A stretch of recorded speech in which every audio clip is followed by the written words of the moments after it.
The world is on the brink of something huge, and Donald Trump just walked right into a trap set by the world's most powerful leaders. It's not about trade wars or political sparring anymore. This is something bigger. They're sending troops to Greenland. Yes, troops. German soldiers, French, Norwegian, UK forces, all there. But why? To prepare for a potential invasion by none other than Donald Trump. And here's the twist. It's not just about Greenland. This could snowball into something far more explosive. Stay with me, because in a moment, you'll see how what's unfolding could shake up global power dynamics in ways you never expected. Now, let's break down what's actually happening. World leaders are deploying forces not for a random drill, but to prepare for something far more serious. They're anticipating an American invasion. Yes, you heard that right. They think Trump might actually take a military stance in Greenland. Why Greenland? The U.S. has long been eyeing its strategic position, its resources, its military advantage. But this isn't just a minor skirmish. This is about global alliances unraveling. Countries that once stood with the U.S. are now preparing for what they see as an imminent threat. It's not just about troops on the ground. This is about power, leverage, and survival. How did we get here? And more importantly, what does this mean for the future? Want to see what happens next? Keep watching. Here's where it gets real. The key players are already signaling their intentions. Take a look at the countries involved. You have Germany, France, the UK, and Sweden. Forces on the move in Greenland as if they know something we don't. This isn't just military practice. It's a clear message. These nations are preparing for the worst, and Trump's rhetoric only makes it worse. This isn't about defense. It's about proving power. And here's what's missing. Trump's silence. No clear response from him. No immediate de-escalation. Just silence.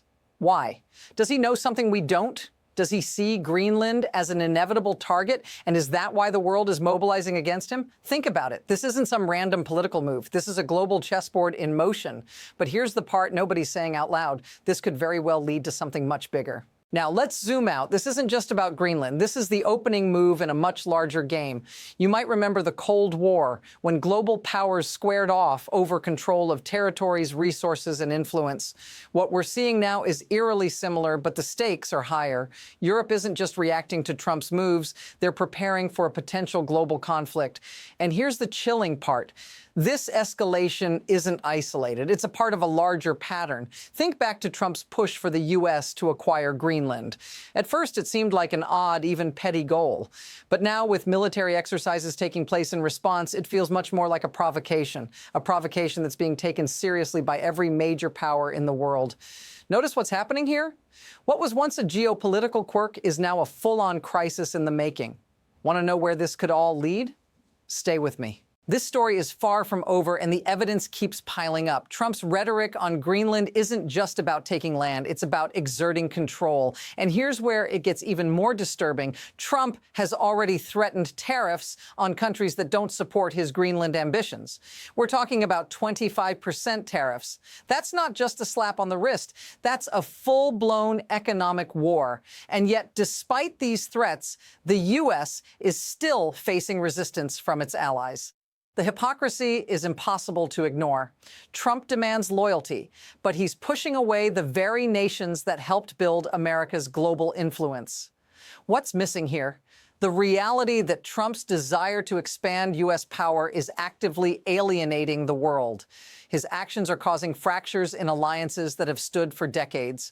And the world? They're not backing down. They're gearing up. This isn't just about Greenland. This is about losing the international support the U.S. has relied on for generations. And when that support slips, we all feel the effects. Want to see how deep this rabbit hole goes? Keep watching. The situation is rapidly spiraling. In the span of just a few weeks, multiple crises are stacking up. First, we have military preparations in Greenland signaling the readiness of Europe to respond to any American move. Then, just as tensions are reaching a boiling point, we see new alliances forming that shift the balance of power. Take the Middle East. Qatar, Saudi Arabia, Pakistan, and even Turkey are starting to align. This is not a random geopolitical shift. This is a calculated response to the weakening influence of the United States. But it doesn't stop there. The economic front is heating up, too. China and Canada, two major global players just signed historic deals that could reshape the global market. Meanwhile, the U.S. is caught in an internal mess of failed policies and diplomatic isolation. What happens if this continues? The world could find itself in a new Cold War, one where the U.S. is no longer the dominant superpower. And don't forget, this is all happening while Trump is focused on Greenland. Want to know what's coming next? Stay tuned. Now, let's step away from politics and look at how all of this affects you, the everyday person. You might be wondering how military exercises in Greenland or high-stakes diplomacy across continents could impact your life. The truth is, these geopolitical moves trickle down. The tension we're seeing today could lead to an unstable global economy, higher tariffs, and less trust between nations. For ordinary people, this means higher costs, fewer jobs, and increased uncertainty. But there's another side to this. The U.S. economy is already feeling the squeeze from Trump's decisions.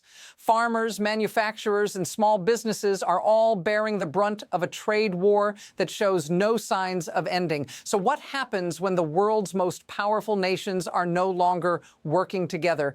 Chaos. It affects all of us. If this feels familiar, say so in the comments. This is no longer just about global politics. This is about how we survive in an increasingly fractured world. It's easy to get caught up in the outrage, but let's take a step back and ask, why is this happening? What's driving this escalation? The answer lies in the systems at play. Power isn't just about military might. It's about leverage, influence, and the ability to keep people afraid. Trump's pursuit of Greenland isn't an isolated goal. It's part of a larger strategy that revolves around dominance and control. But here's the thing no one's saying. It's a system that rewards spectacle over substance, fear over diplomacy, and quick wins over long-term stability. The military posturing, the economic threats, it's all part of a strategy to maintain the upper hand in a rapidly changing world. But what's lost in this game is the human cost. As these global powers jockey for position, the average person gets left behind. The system is designed to benefit the few while the many bear the burden. Here's the unsettling truth. This is how power operates in the modern world, and the cycle is only intensifying. Want to see where this goes next? Stick with me. Now, let's look ahead. There are two paths forward from here. On one hand, we could see tensions de-escalate. Maybe Trump rethinks his Greenland ambitions. Maybe world leaders find a way to negotiate a new global order. But honestly, that feels unlikely. The momentum is already building. Nations are aligning, and the U.S. is growing more isolated. If this continues, we could witness the collapse of long-standing alliances like NATO. Europe, already preparing for confrontation, could draw even further away from the U.S., leading to a fractured West. On the other side, we could see a dramatic shift in the balance of power. China, Russia, and the European Union might rise to fill the void left by a weakened America. If the U.S. continues down this path, it risks losing its place as the world's dominant force, ceding control to rivals who are already positioning themselves for that power.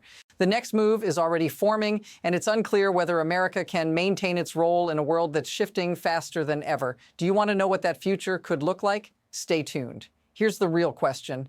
If the U.S. continues to pursue isolationist tactics and alienates its allies, what does that mean for our future? The deeper truth is, Greenland is just a symbol of a larger failure to adapt in a rapidly changing world. The real issue is about power, alliances, and whether America can stay ahead of the curve or if it's destined to fall behind. This isn't just a story about Greenland or Trump. It's about how the world is realigning, how the U.S. might lose its grip on global power, and what happens when that shift occurs. And remember, the consequences won't just affect politicians. They'll affect you, your family, and the future of this country. If you want to understand how this story unfolds and how it impacts you, make sure to subscribe and stay tuned for the next analysis. We're just getting started, and the next chapter might be even bigger than this one. Thanks for watching.